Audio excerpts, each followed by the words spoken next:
Hello friends, welcome to all of you to another video today, and the topic is GDP deflator and its usage. So the meaning of GDP deflator, how it is useful, what is the use of this for the government, for the economy, for a common man. So all these things we'll be discussing in this video, and also we'll learn how to calculate various figures, various variables by using GDP deflator, what is the formula, and how to solve numericals based on this. So these are the things that basically we are going to discuss in this class today. So let us proceed. So before we go into the details of this topic, I would like to have some discussion with you, or to share something with you, that we often come across people speaking like nowadays prices have been rising, things have become costlier, cost of living has increased, सब चीज़ महंगाई बढ़ चुकी है, and पहले से अभी survive करना बहुत एक्सपेंसिव हो चुका है. Some cities are more expensive in comparison to other cities. Delhi Mumbai जैसे शहर में रहना बहुत, वहाँ पे खर्चा बहुत ज़्यादा होता है. तो ये जो हम डे टू डे लाइफ में बात करते हैं, ये किससे कनेक्टेड है? कौन सा चीज़ को लेके हम बात करते हैं कि खर्चा बढ़ चुका है? क्या हम जो घर में रहते हैं उसका भाड़े के बारे में बात कर रहे हैं, जो होटल में खाना खाते हैं उसके बारे में बात करते हैं, या तो जो सर्विसेज हमको चाहिए डे टू डे लाइफ में, जैसे एजुकेशन हो गया, हेल्थ केयर फैसिलिटीज़ हो गया, ट्रांसपोर्टेशन हो गया, ये सब फैसिलिटीज़ का दाम बढ़ चुका है, सर्विसेज का दाम बढ़ चुका है. कौन सा चीज़ों को हम लेके ये बात करते हैं? तो ये एक सोचने वाली बात है. बट लोग कहते हैं, लोग बात करते हैं, डिस्कशन करते हैं, हमको ये पता है, ठीक है कि नहीं, कि महंगाई बढ़ रहा है. तो ये महंगाई है क्या? कौन सा चीज़ के बारे में हम बात करते हैं? कौन सा चीज़ को लेके हम महंगाई बढ़ चुका है बोल रहे हैं? ठीक है, क्या एक पर्टिकुलर कोई कमोडिटी है, या तो कोई ग्रुप ऑफ कमोडिटीज़ है, या तो सब चीज़ों का दाम पहले से बढ़ चुका है?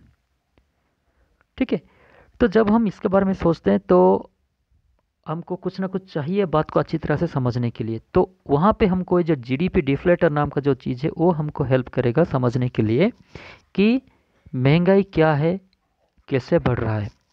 एंड अगर महंगाई बढ़ रहा है तो आज के सोसाइटी में, आज के ज़माने में, आज के जो इकोनॉमी में सर्वाइव करने के लिए एक आदमी को पहले के कंपैरिजन में कितना ज़्यादा पैसा चाहिए. ठीक है, I mean to tell you that if a person was able to survive 10 years back with 100 rupees of income, जब अब प्राइसेस बढ़ चुका है, महंगाई बढ़ चुकी है, तो आज उसको सरवाइव करने के लिए, उसी टाइप का एक लाइफ मेंटेन करने के लिए जो वो 10 साल पहले 100 रुपये में करता था, सेम स्टैंडर्ड ऑफ लिविंग आज मेंटेन करने के लिए क्या उसको 100 रुपये में हो जाएगा, या उससे ज़्यादा चाहिए? अगर ज़्यादा चाहिए तो कितना रुपया ज़्यादा चाहिए? ठीक है कि नहीं? तो ये सब चीज़ बहुत मायने रखता है इकोनॉमी में. ठीक है, एंड गवर्नमेंट भी क्या करता है ना, उसी के ऊपर डिपेंड करके लोगों का सैलरी बढ़ाता है. आपको पता होगा, लेबर, जो लोग लेबर काम करते हैं उनका जो वेज है, मजदूरी है, वो डे बाय डे या तो टाइम टू टाइम वो बढ़ता ही रहता है. ठीक है, now the question is that कैसे हम फिक्स करेंगे कि कितना वेज बढ़ाया जाए, कैसे हम फिक्स करेंगे कि कितना सैलरी में कितना अलाउंसेस दिया जाए, कितना बढ़ोतरी किया जाए, so that a person can live comfortably in A state of rising prices of goods and services. तो ये सब चीज़ें जो हैं इससे रिलेटेड है, जीडीपी डिफ्लेटर से. तो I hope this is going to be interesting for you. तो जीडीपी डिफ्लेटर को समझने से पहले मैं आपके सामने एक छोटा सा पिक्चर रखूँगा. आप दोनों को ये दोनों बैलून देखना है. You can see two balloons are there, one and two. They have been named as 1 and 2. Now you have to tell me which of these two balloons is bigger. ये दोनों में से बिगर कौन सा है? Which is सब बड़ा कौन सा है? ठीक है। And I hope you will definitely tell me it is number 2. Number 2 balloon is bigger than number 1. Once again you think, क्या आपका आंसर सही है कि जो 2 नंबर बैलून है वो 1 नंबर बैलून से बड़ा है, राइट? फिर से क्वेश्चन पूछ रहा हूं, इन दोनों में से बड़ा कौन सा दिख रहा है? Which one looks bigger? It is 2, number 2. It looks bigger, no doubt, it looks bigger. ठीक है, बट अगर मैं दोनों बैलून से हवा निकाल दूं, if we release the air inside the 2 balloons, तो बैलून का साइज ये है, ठीक है? तो सेम बैलून छोटा हो सकता है, सेम बैलून बड़ा भी हो सकता है. What matters is the air inside it. Balloon का साइज जो है वो सही है, सेम है, बट उसके इनसाइड में जो एयर है that makes it look smaller और bigger, but it does not mean that number 2 balloon is bigger than number 1 balloon. Real में वो सेम है, वही साइज का बैलून है, बट जब उसमें हम ज़्यादा हवा भर देते हैं वो बड़ा दिखता है, जब उससे हम हवा निकाल देते हैं तो वो छोटा हो जाता है, ठीक है? तो it is all about the air inside it, ठीक है? तो जीडीपी डिफ्लेटर ये इसी तरह का एक सिचुएशन है.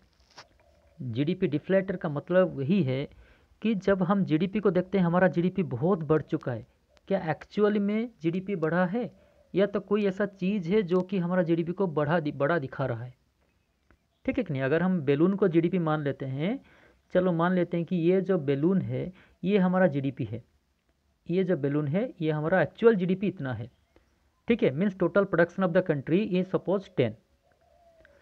तो अगर प्राइस अभी 2 रुपया करके पर यूनिट है, प्राइस को हम एयर मान लेते हैं, जो एयर हम इसके अंदर डालेंगे suppose that is the price, क्योंकि जब एयर भर जाता है तो बैलून बड़ा हो जाता है. उसी तरह से जब कोई चीज़ का दाम बढ़ जाएगा, प्राइस सपोज 2 रुपया है, तो बैलून का जीडीपी का साइज दिखेगा तुमको 20. अगर हम एयर ज़्यादा डाल देंगे, सपोज प्राइस अभी हो गया सेम, जीडीपी तुम्हारा तो उतना ही है, प्रोडक्शन उतना ही है, बट अभी उसके अंदर हम हवा ज़्यादा डाल देते हैं, मीन्स प्राइस बढ़ गया वो सामान का, पर यूनिट 5 रुपया करके हो गया, तो अभी जीडीपी हो जाएगा 50. तो जीडीपी 50 है, यहाँ पे जीडीपी 20 है, तो ऑब्वियसली आप बोलोगे कि 50 जो है it is bigger than 20. No doubt ये सही भी है, बट रियल में आपका जीडीपी क्या है? रियल में आपका जीडीपी है टोटल प्रोडक्शन जो कि कांस्टेंट है, दैट इज़ 10, बट ये 50 क्यों ज़्यादा दिख रहा है? Because of the price. ये जो प्राइस आपने ज़्यादा बढ़ गया है सामान का, इसके चलते जो जीडीपी का वैल्यू है वो ज़्यादा दिख रहा है, और यहाँ पे प्राइस कम था, इसके चलते जो जीडीपी का साइज है वो कम है. So that is all A game of price, not the real production of the country, ठीक है? तो ये बहुत इंटरेस्टिंग बात है, बट जीडीपी हमको ये चीज़ों से दूर रखता है. जीडीपी से हमको ये पता नहीं चलता है कि एक्चुअली हमारा कंट्री का ग्रोथ हो रहा है कि नहीं हो रहा है, या तो फिर एक्चुअली हमारा कंट्री में प्रोडक्शन बढ़ा है कि नहीं बढ़ा है. तो ये चीज़ें क्लियर करेगा हमको जीडीपी डिफ्लेटर, ठीक है? तो yes, as you can see it is the air inside the balloons that create the illusion. ये जो इल्यूजन हमारा माइंड में आया कि ये बैलून बड़ा है, it is an illusion, simply an illusion. ये हमारा गलत फहमी है कि नंबर 2 बैलून बड़ा है. It is because of the air it looks bigger. Okay, to know the actual size of the balloon we need to release the air from them. इन दोनों में से हवा, आपके सामने अभी मैंने एक्सप्लेन किया कि अगर हम दोनों से हवा निकाल देंगे, डिफ्लेट कर देंगे, उसको डिफ्लेट कहते हैं, हवा निकलने को इंग्लिश में डिफ्लेट कहते हैं. तो जब मैं हवा को निकाल दिया तो बैलून का ओरिजिनल साइज मेरे सामने आ गया, जो कि ये है, ठीक है? This is the original size of the balloon. Similarly GDP can be inflated. GDP बड़ा दिख सकता है.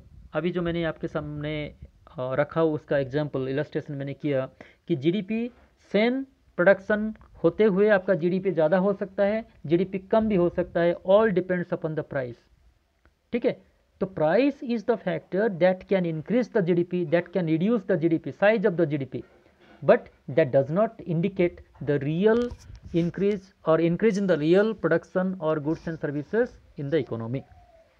ठीक है, तो चलिए अभी हम, तो अगर हमको जानना है कि एक्चुअली हमारा जीडीपी कहाँ पे है, एक्चुअली हमारा कंट्री का जीडीपी क्या है, ठीक है, एंड कितना प्राइसेस बढ़ा है जिसके चलते जीडीपी बड़ा दिख रहा है, तो इसके लिए हमको जीडीपी डिफ्लेटर का यूज करना ही पड़ेगा, हमको हवा निकालना ही पड़ेगा बैलून से।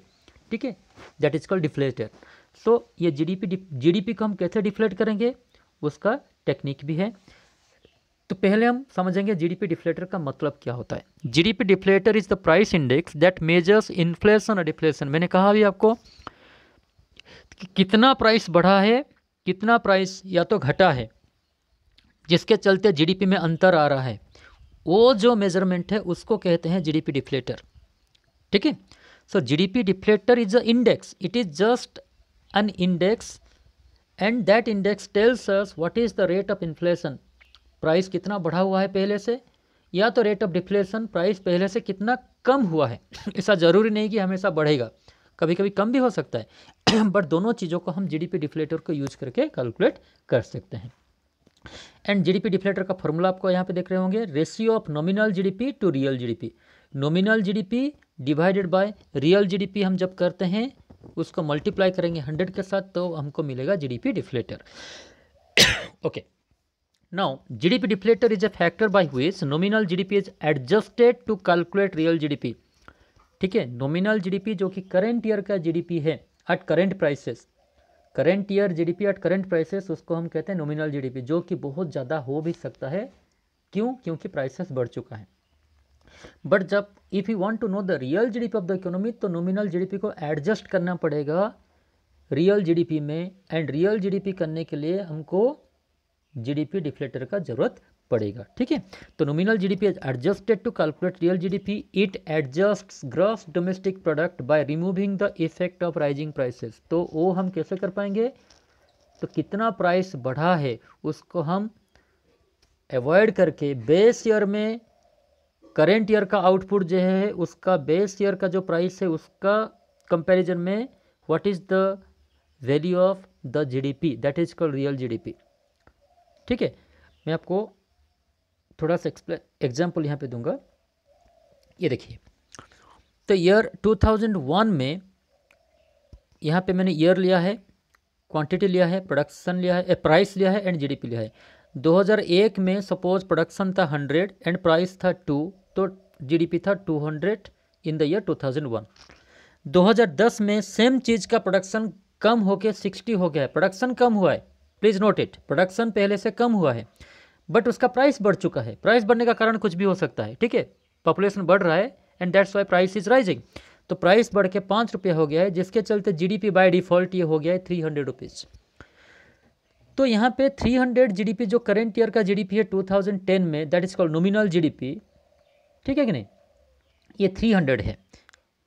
बट मुझे अगर रियल जीडीपी जानना है, क्या हमारा कंट्री में रियल ग्रोथ हुआ है, तो मुझे क्या करना पड़ेगा, करेंट ईयर का जो आउटपुट है दैट इज 60, उसको करेंट ईयर का जो प्राइस है 5 रुपया उसके साथ मल्टीप्लाई मत करना है।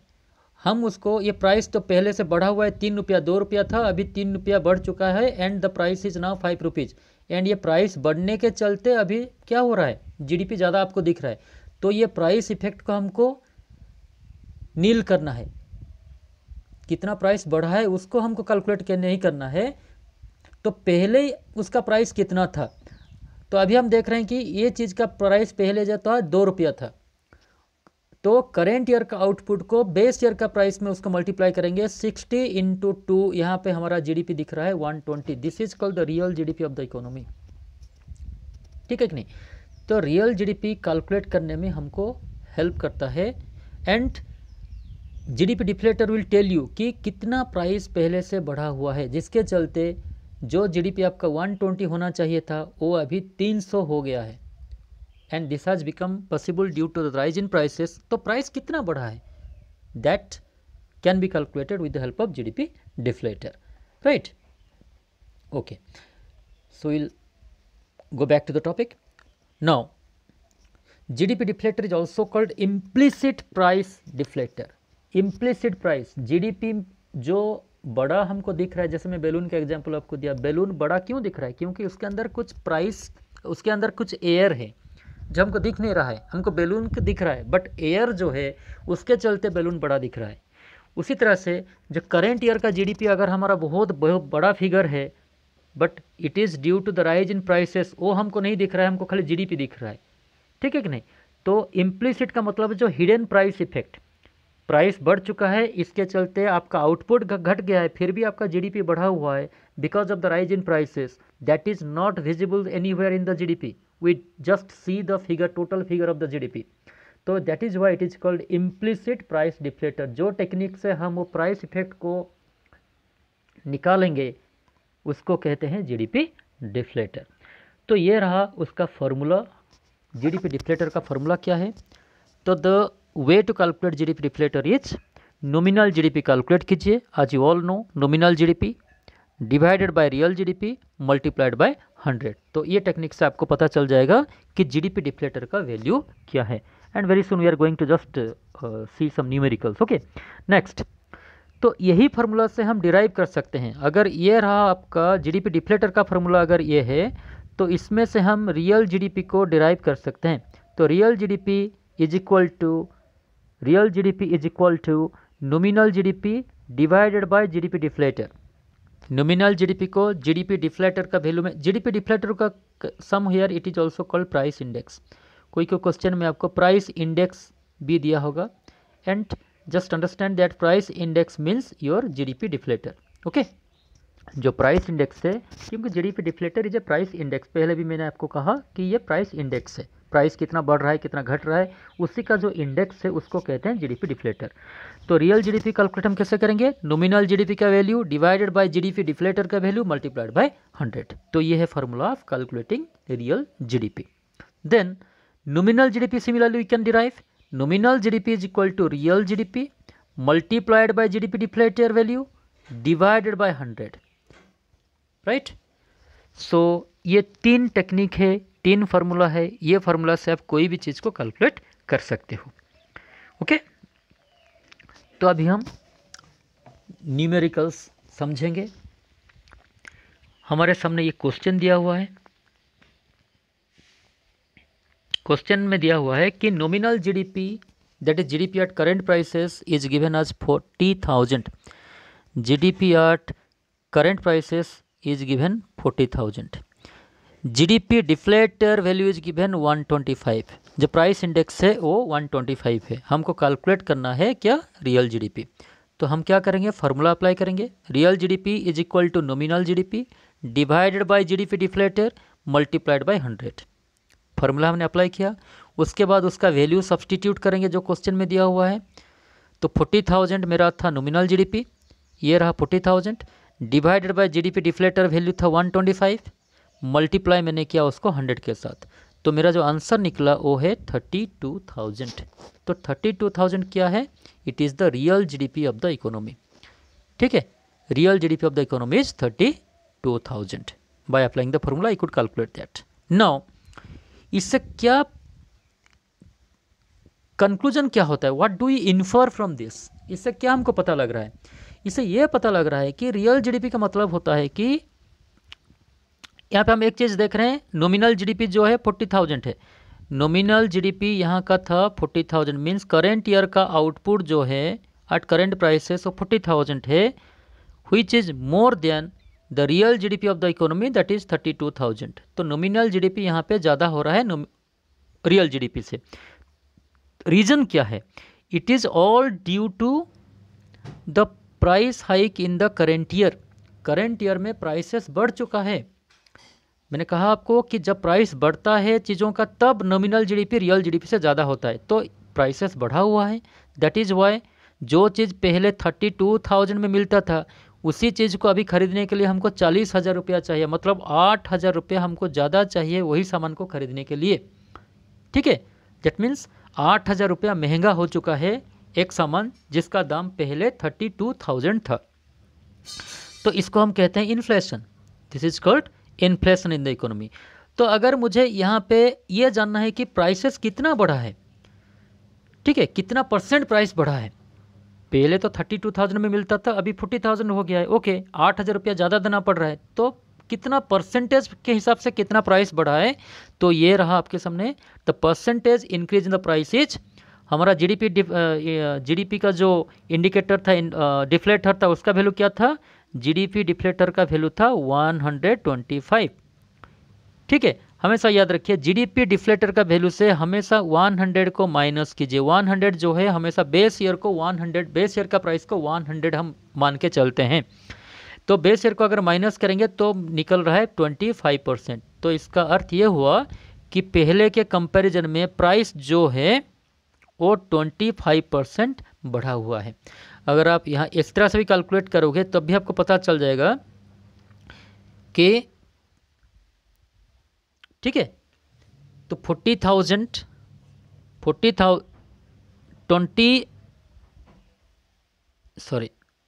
यस, थोड़ा सा मैं आपको जूम करके दिखाता हूँ, जस्ट नोट इट। यहाँ पे एक चीज़ मार्क कीजिए, तो ये 25% हमारा प्राइस बढ़ा हुआ है। तो 30,000 जो चीज़ पहले 30,000 जिसका कॉस्ट था 32,000 का 25% कितना होगा, 25% means 1/4, 1/4 of 32,000 is 8,000।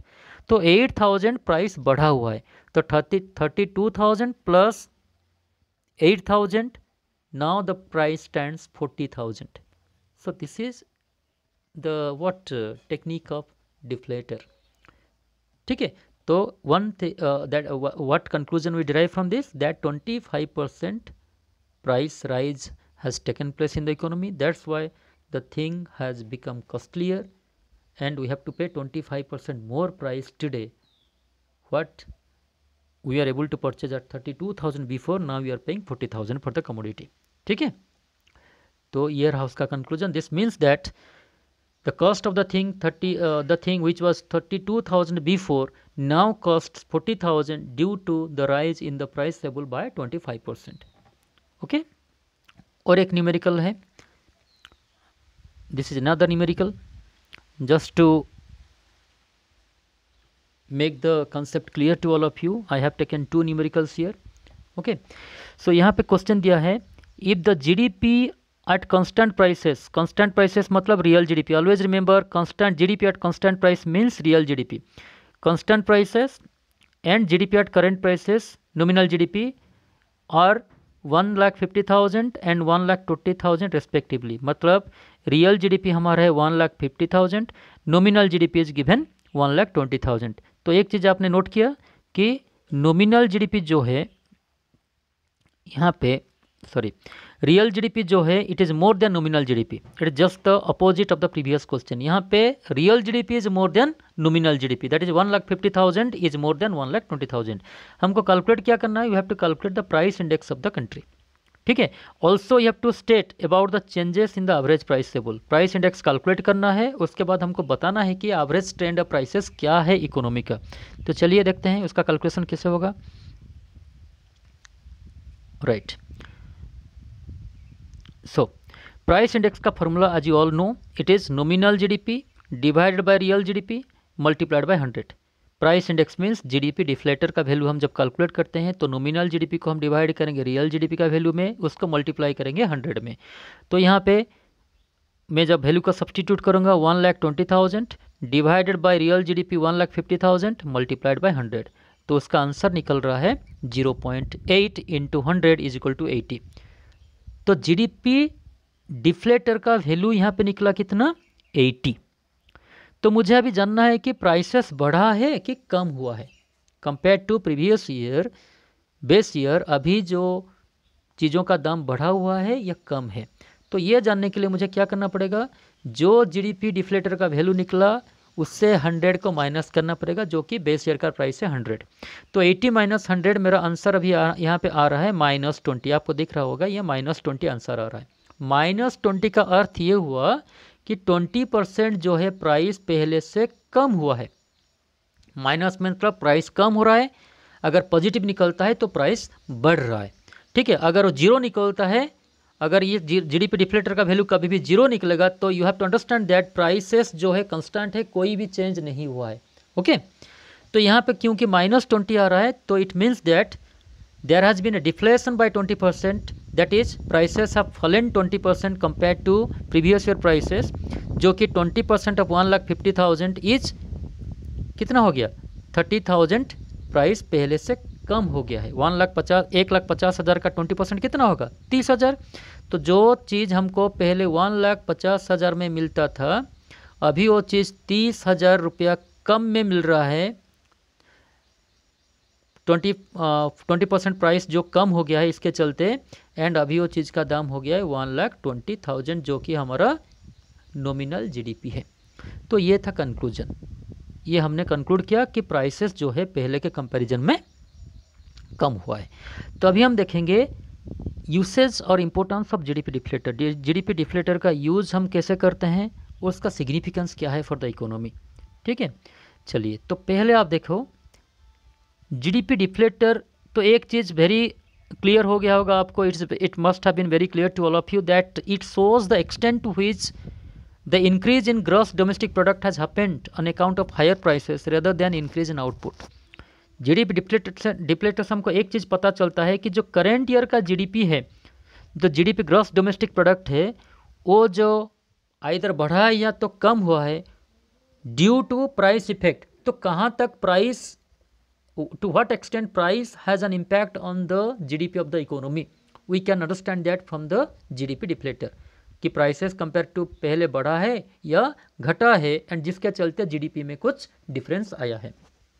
Next, it tells us the rate of inflation और deflation in the economy. Okay, inflation कितना % बढ़ा है, प्राइस कितना % प्राइस घटा है, ये भी हम जान सकते हैं। थर्ड में it helps to know the real growth of the economy. This is very very important. ठीक है, एक्चुअली में आपका कंट्री में ग्रोथ हुआ है या नहीं हुआ है। रियल जीडीपी जब बढ़ता है तो हम रियल ग्रोथ बोलते हैं। ठीक है, अगर हमारा real GDP is more than nominal GDP, that is called real growth of the economy, and that is possible only when production of real goods and services rise in the economy. ठीक है, तो ये भी पता चलेगा हमको GDP deflator से। Next, GDP deflator is helpful to the government for making suitable policies for the economy. ठीक है, अगर हम देख रहे हैं कि हमारा जीडीपी बढ़ रहा है, प्राइसेस बढ़ रहा है, इसके लिए जीडीपी बढ़ रहा है, बट रियल वेलफेयर नहीं बढ़ रहा है कंट्री में, लोगों को सामान नहीं मिल रहा है, बट जीडीपी बढ़ रहा है। क्यों? क्योंकि प्राइसेस बढ़ चुका है। तो वो कंडीशन में government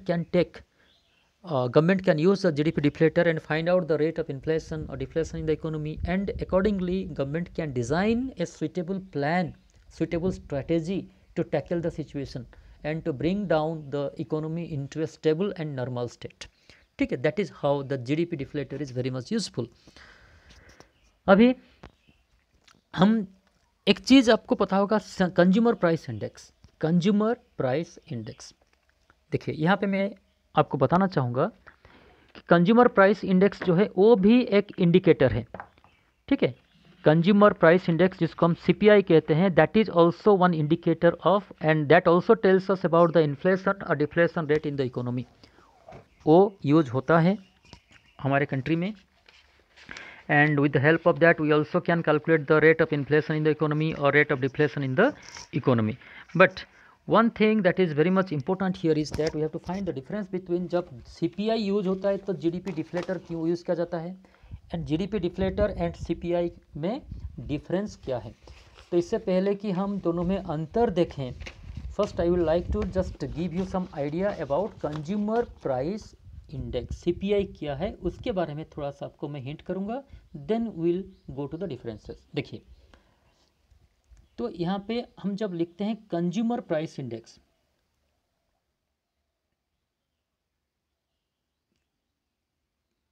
consumer price index briefly मैं आपको बता रहा हूँ। प्राइस इंडेक्स आपको पता चल गया होगा, trend of the price, price बढ़ा है कि कम हुआ है उसके बारे में बात करेंगे। बट यहाँ पे एक वर्ड है consumer. Now the question is who is the consumer. Consumer कौन है? क्या एक गरीब आदमी कंज्यूमर है या तो एक रिच आदमी कंज्यूमर है? ठीक है, क्या एक इंडस्ट्रियलिस्ट कंज्यूमर है या तो एक फार्मर कंज्यूमर है? Understand? So any one can be a consumer. जो भी आदमी कंज्यूम करता है गुड्स एंड सर्विसेज उसको हम कंज्यूमर कहते हैं। तो एक कंज्यूमर कितना दाम में एक चीज़ को खरीदता था और उसको अपना लाइफ को मेंटेन करने के लिए, सामान खरीदने के लिए, अपना नीड को फुलफ़िल करने के लिए कितना प्राइस, कितना एक्सपेंडिचर पहले करना पड़ता था, एंड अभी वही सामान को खरीद के अपना लाइफ को उसी स्टैंडर्ड में मेंटेन करने के लिए उसको कितना खर्च करना पड़ रहा है इन द करेंट ईयर। ठीक है, वो जो हम कैलकुलेट करते हैं that is called consumer price index. I hope you understand. तो मैंने जैसे यहाँ पे कहा consumers, all are consumers, but all are not the same consumers. क्योंकि एक रिच आदमी, रिच पर्सन जो चीज़ यूज करता है, a poor man may not be using that commodity. एक रिच आदमी अगर एक कार यूज कर रहा है, it is a common used item by A rich person, a poor person may be using A cycle. तो हम रिच एंड पुअर दोनों का standard of living, cost of living को समान नहीं मान सकते। ठीक है कि नहीं। तो हम जब कंज्यूमर प्राइस इंडेक्स कैलकुलेट करते हैं, कुछ चीज़ों का हमको ध्यान देना पड़ता है। क्या क्या लेके हम कंज्यूमर प्राइस इंडेक्स कैलकुलेट करते हैं। तो पहले हम क्या करेंगे, पहले हम कंज्यूमर को फिक्स करें, किसके लिए हम, who is the consumer for us, we have to select the category of consumer. Okay, अगर हम फार्मर्स का स्टैंडर्ड ऑफ लिविंग हम जानना चाहते हैं कि हमारा देश का जो फार्मर्स हैं, फिर फार्मर्स में हमको कैटेगराइज करना पड़ेगा। There are many big farmers, rich farmers, कुछ फार्मर्स ऐसे हैं जिनके पास कम ज़मीन है। तो किसके लिए, if you want to find the cost of living of the middle class farmers, जो कि एवरेज फार्मर है, ठीक है, तो उसको हम कंज्यूमर मान के चलेंगे। तो उसी टाइप का जितने भी कंज्यूमर फार्मर्स हैं उनको हम हमारा कंज्यूमर लिस्ट में लेंगे। उसके बाद सेकेंड आ गया वो कंज्यूमर, जो हमारा कंज्यूमर में आ गया लिस्ट में, वो लोग कौन सा कमोडिटीज यूज करते थे, which commodities they were using, कौन कौन सा चीज़ वो यूज करते हैं अपना गुजारा करने के लिए in their day to day life, उसका एक लिस्ट बनाना पड़ेगा। We have to make a list of the commodities used by this consumers. उसके बाद क्या करना पड़ेगा, वो कमोडिटी का हमको प्राइस निकालना पड़ेगा, the price of this commodities, price of the goods used by this people. ये जो कंज्यूमर जो कंज्यूम करते हैं, जो भी कमोडिटी कंज्यूम करते हैं, उसका एक प्राइस निकालना पड़ेगा। लिसन वन मोर थिंग, यहाँ पे हम सब चीज़ों का लिस्ट नहीं बना सकते। We use several items in our day to day life, but सभी चीज़ों को हम कंज्यूमर प्राइस इंडेक्स में लिस्ट नहीं करते हैं। कुछ पर्टिकुलर आइटम्स है जिसको हम कंज्यूमर प्राइस इंडेक्स में एक बास्केट ऑफ आइटम्स कहा जाता है। तो बास्केट में कुछ सिलेक्टेड आइटम्स को ही हम लेते हैं। ठीक है, सिलेक्टेड आइटम मतलब जो चीज़ हमारा एक्सपेंडिचर का एक मेजर पार्ट है। ठीक है, अगर मैं जानना चाहता हूँ कि मेरा कॉस्ट ऑफ लिविंग कितना है, मेरा महीना में कितना खर्च हो रहा है मेरा गुजारा करने के लिए, तो मैं क्या कैलकुलेट करूँगा, मैं फूड में कितना खर्चा कर रहा हूँ, घर में रहने के लिए कितना खर्चा कर रहा हूँ, ड्रेस में कितना खर्चा कर रहा हूँ, ट्रांसपोर्टेशन में कितना खर्चा कर रहा हूँ, मेडिकल एक्सपेंडिचर कितना हो रहा है। इस तरह का कुछ आइटम्स है, total 8 number of major items are selected, and उसमें कितना खर्चा होता है वो कैलकुलेट किया जाता है। तो अगर हम यहाँ पे फार्मर का cost of living CPI calculate करते हैं, तो पहले हमको क्या करना पड़ेगा, फार्मर्स को चूज करना पड़ेगा, कौन सा कैटेगरी का लोगों के बारे में हम कर रहे हैं वो करना पड़ेगा। नेक्स्ट, वो लोग क्या क्या कमोडिटीज यूज करते हैं उसका एक लिस्ट बनाना पड़ेगा, एंड वो जो कमोडिटीज का प्राइस क्या था, सपोज हम कंपेयर करना चाहते हैं कि ये जो कंज्यूमर्स हैं वो 2001 में 2001 में उनको कितना खर्चा करना पड़ता था ये सामान के ऊपर, और अभी 2000 सपोज 19 में उन लोगों को कितना खर्चा करना पड़ रहा है आफ्टर 19 ईयर्स। ठीक है, तो हमको ये जो प्राइसेस, ये जो कमोडिटीज का प्राइस दोनों ईयर में 2001 में इन चीज़ों का दाम क्या था एंड 2019 में इस चीज़ों का दाम कितना है, एक एवरेज निकलना पड़ेगा। उसके बाद ये दोनों को कंपेयर करके हम कैलकुलेट कर सकते हैं कंज्यूमर प्राइस इंडेक्स। ठीक है, तो कंज्यूमर प्राइस इंडेक्स जो है it is applicable to a special और a particular category of consumer. तो फार्मर का चलो हम मान लेते हैं कि यहाँ पे मैं एक छोटा सा एग्जांपल आपको दे रहा हूँ कि 2000, ये जो स्मॉल फार्मर्स के बारे में मैं बात किया अभी,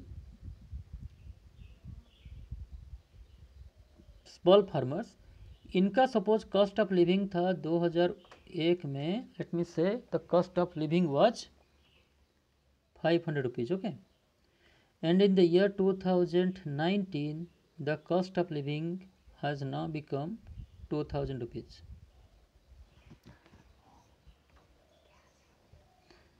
2001 में था 500, now in the year 2019 it has become what, 2000 rupees. Now From this we can assume that there has been a rise in the cost of living of the small farmers by 1500 rupees, 1500 रुपया उनका cost of living जो है बढ़ चुका है। ठीक है, तो यहाँ से हम कैलकुलेट कर सकते हैं सीपीआई। ठीक है, सीपीआई कैसे कैलकुलेट होगा? आज का डेट में जो कॉस्ट ऑफ लिविंग है that is cost of living का मतलब क्या है? 2000 रुपया वो अपना सामान खरीदने के लिए 2000 रुपया उनको खर्चा करना पड़ रहा है, इजंट इट? तो अभी उनको 2000 रुपया खर्चा करना पड़ रहा है। पहले उनको खर्चा करना कितना पड़ता था? 500 रुपया खर्चा करना पड़ता था पहले। तो इसको अगर मैं मल्टीप्लाई करूँगा 100 में, तो ये आ गया 4 इंटू 100, ये हो गया 400। तो इसका अर्थ ये हुआ कि 400 टाइम्स प्राइसेस बढ़ा है। ठीक है कि नहीं? Means 4 times they have to spend 4 times the expenditure they we are making in the year 2001। पहले जो जितना खर्चा करते थे उनका 4 टाइम्स अभी उनको खर्चा करना पड़ेगा to survive at the current rate of goods and services. तो ये है सीपीआई। बट यहाँ पे एक चीज़ नोट करने वाला है कि ये जो कंज्यूमर के फार्मर्स के लिए हमने जो सीपीआई किया, जो सीपीआई हमने फार्मर्स के लिए कैलकुलेट किया, जो गुड्स हमने फार्मर्स का सिलेक्ट किया, उसका जो गुड्स का प्राइस हमने लिया, that can not be applicable to some rich people. अगर हम इसको अप्लाई करेंगे इंडस्ट्रियलिस्ट का सीपीआई कैलकुलेट करने में, या तो we apply that as the same, उतना ही खर्चा बढ़ा है for the people those who are rich people, तो ये गलत होगा। क्योंकि रिच पीपल का कमोडिटीज अलग होता है, उनका इनकम अलग होता है, उनका एक्सपेंडिचर अलग होता है। ठीक है कि नहीं? उनका कमोडिटीज अलग होता है। तो what I mean to tell you basically is that consumer price index जो है वो एक स्पेशल कैटेगरी ऑफ कंज्यूमर को लेके प्रिपेयर किया जाता है। It does not apply to all the consumers, right not? What is applicable to farmers, it is not applicable to government employees, it is not applicable to some other categories of people, right? So it will vary from person to person, from consumer to consumer, understand? तो ये था basically हमारा CPI का मतलब। तो अभी हम देखेंगे सीपीआई एंड जीडीपी, बट दोनों में हम क्या बताए? दोनों प्राइस इंडेक्स रिप्रेजेंट करता है, दोनों हमको इन्फ्लेशन या डिफ्लेशन के बारे में बताता है। तो ये रहा डिफरेंसेस, जैसे आपको दिखाई देता होगा। कंज्यूमर प्राइस इंडेक्स जो है it includes a basket of selected representative goods used by the consumers. I told you right now that consumer price index is confined और it is restricted to a particular group of consumers, particular category of consumers which is not universally applicable to everyone. सबके लिए हम apply उसको नहीं कर सकते। अगर farmer के लिए हम बोल रहे हैं कि 400 टाइम्स प्राइसेस बढ़ा है, कॉस्ट ऑफ लिविंग बढ़ा है, it does not mean that for everybody in the country the price the cost of living has increased by 400 times. ठीक है कि नहीं? बट जीडीपी डिफ्लेटर में हम क्या करते हैं? It includes all goods. GDP deflator, GDP मतलब ग्रॉस डोमेस्टिक प्रोडक्ट। यहाँ पे कोई कंज्यूमर की हम बात नहीं कर रहे हैं, टोटल कंट्री का इन प्रोडक्शन कितना हुआ है। ठीक है, पहले प्रोडक्शन कितना हुआ था, अभी प्रोडक्शन कितना हुआ है, एंड उसका वैल्यूज क्या क्या है।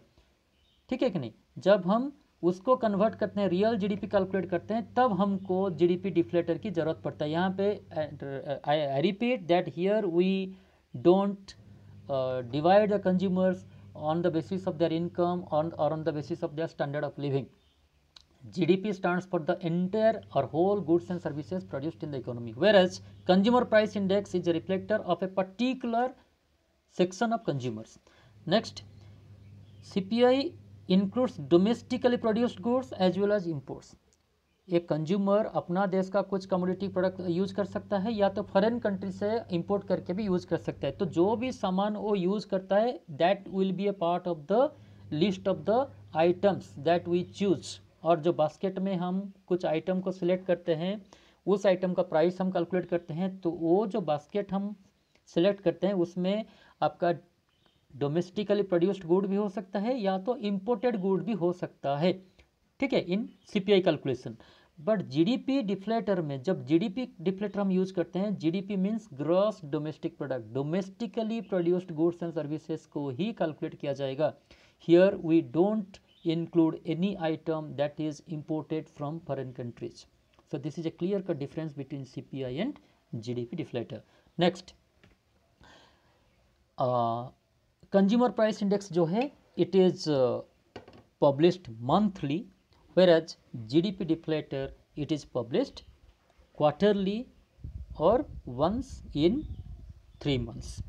ठीक है, and let me just tell you for your kind information that CPI हो ये whether it is consumer price index or it is GDP deflator index, this is published by an organization or you can say a branch of our ministry, that is called Ministry of Statistics and Program Implementation. Ministry of Statistics and Program Implementation, MOSPI. This is the institution, this is the branch of our government which publishes the report on consumer price index and GDP deflator. And one more information I would like to share with you that currently हमारा जो India का जो CPI calculate हम करते हैं, जो CPI calculate हम करते हैं इंडिया में, जो बास्केट ऑफ आइटम्स हम लेते हैं, अभी बताया मैं आपको, एक कुछ कमोडिटीज़ हम सिलेक्ट करते हैं, वो कंज्यूमर कौन कौन सा कमोडिटीज़ यूज करते हैं, तो total 299 commodities are there in the basket in the calculation of CPI.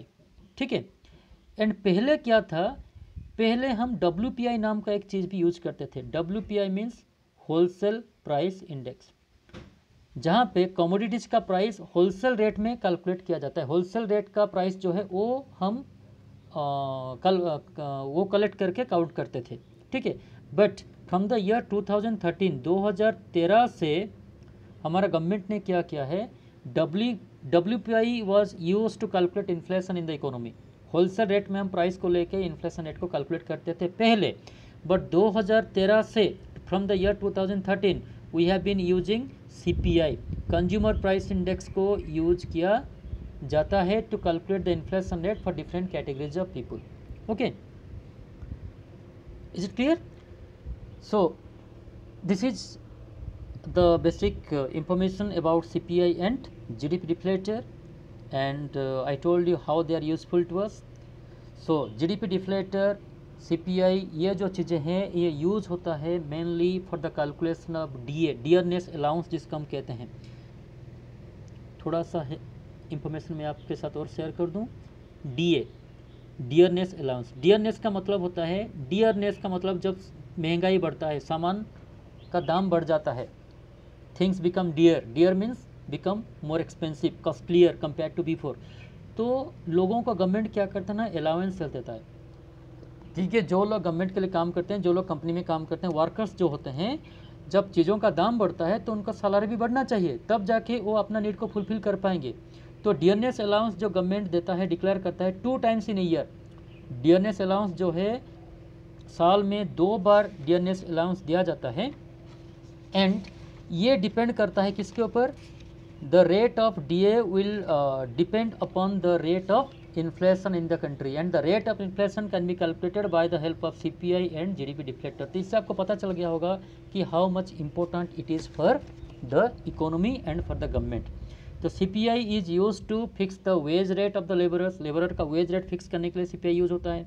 CPI is use to calculate the real wage of the workers.